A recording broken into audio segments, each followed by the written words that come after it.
Hey everyone, I'm Joe and today it's time for me to do my November 2016 reading wrap-up part 2. I will link part 1 in the description box below.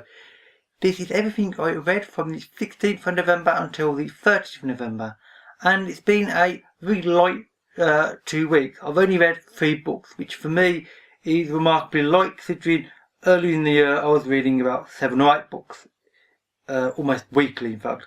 So it's a bit lighter, but you know, these things happen and I'm not bothered. 2 of them were really good, and indeed 2 of them I'm doing separate reviews of, so this video should be quite short in theory, although I've said that before and then it ends up still quite long. We'll see.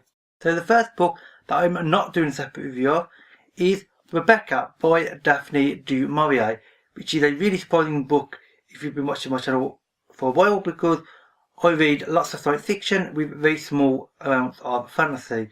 And this is a classic and is often considered a romance, so this is extremely unusual for me to read. The reason I read it is because in October I read Jamaica Inn. I also read Frenchman's Creek as well.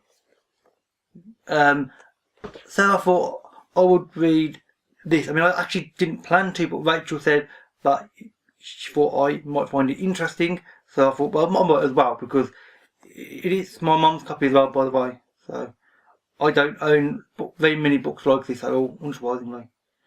And this was an interesting book that I somewhat enjoyed, but I didn't love.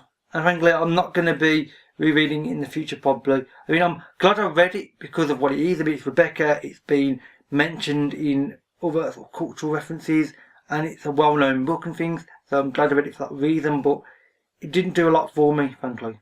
The plot is actually very simple.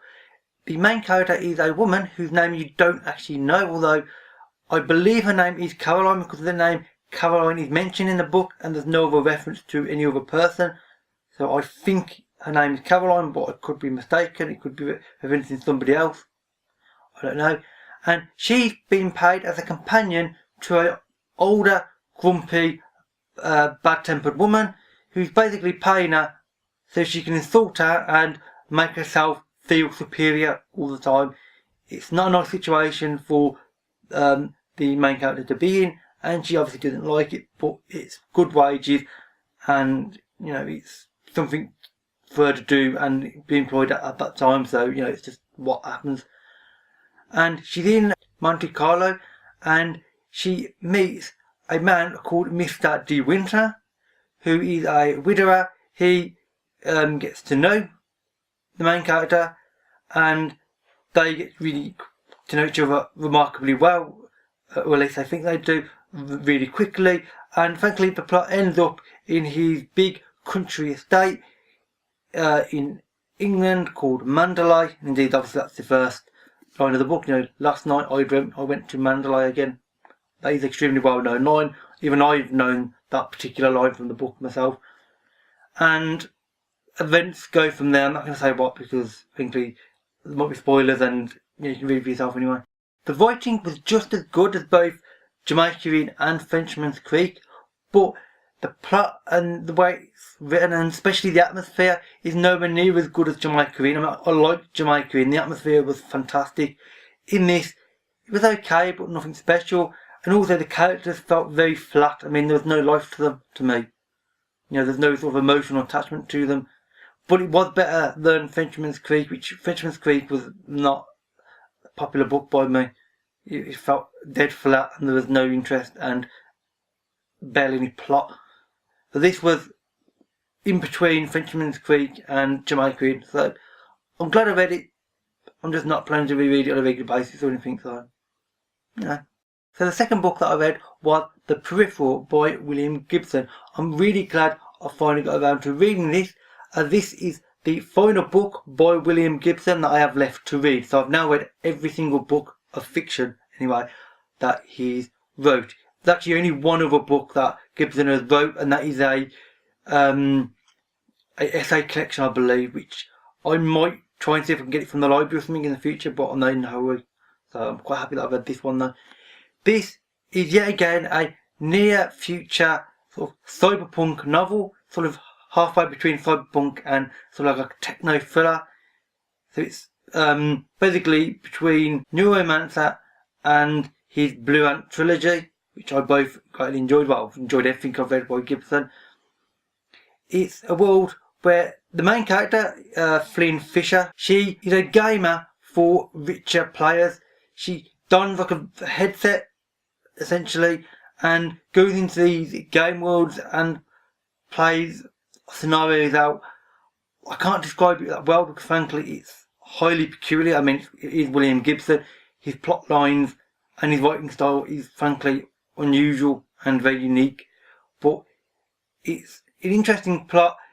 She witnesses something that she shouldn't have witnessed, and people are then after her, and there's another set of characters that are brought in, and characters are crossing paths all over the place, and it's weird because it's both in the real world, real life America, well, near future America, and this virtual world, which once again is typical for Gibson because obviously he has a great fascination with how technology will integrate and work within our world in the future. With this, he does it in a really interesting way, and he brings in some things that are very relevant to things that are happening now. For instance, drones are used very extensively throughout this book, and of course drones are now getting to be used in various countries around the world on a slightly more regular basis, on a more commercial, normal basis, although we're still a long way from how easily we use them in this book. I'm glad I read it. I will do a separate review on it, so I won't say more now, but it was very peculiar, but also very good. So, and it's very William Gibson, which makes it very unique, frankly. The third and final book that I read was Aurora by Kim Stanley Robinson. This is a hard science fiction book. It is set aboard a generation ship, which basically means it's a ship where the original crew are not the ones to get off it on the other end. This ship is taking several hundred years to go from Earth to a new point of colonisation, which in the book's case is the star system of Tau Ceti, which is frankly been featured in other books in various ways. I mean, certain star systems, especially Tau Ceti and Alpha Centauri, has been mentioned over the years because they're just popular and near-ish systems to use. The book starts off at the end of this voyage, when they're getting fairly close to the system. The crew or sort of population of the ship is the great descendants of about 5 or 6 times of the original crew members. They are starting to slightly lose bits of knowledge because, of course, there is only so much you can do when the original crew was trained for it. I mean, and also they volunteered to be on this ship for the rest of their lives. The people that are born on the ship are just that, they're born in it, they're forced into it, relatively speaking, and it's a weird environment for anybody to grow up in, of course, because it's a microcosm of the world on a really tightly controlled and tiny scale. And I will do a separate review of this, so I'm not going to talk too much now, but I really enjoyed this. And another interesting thing to note is I'm fairly confident that this is meant to be taking place in the same world that the Mars trilogy was set in. I can't say for sure, but the events of the Mars is vaguely alluded to, extremely lightly, and more importantly than that, the city of Terminator on Mercury, which is mentioned more significantly in the Mars trilogy, which is just there, is mentioned in this in passing, and the way the city is described is exactly the same as it is in the Mars trilogy.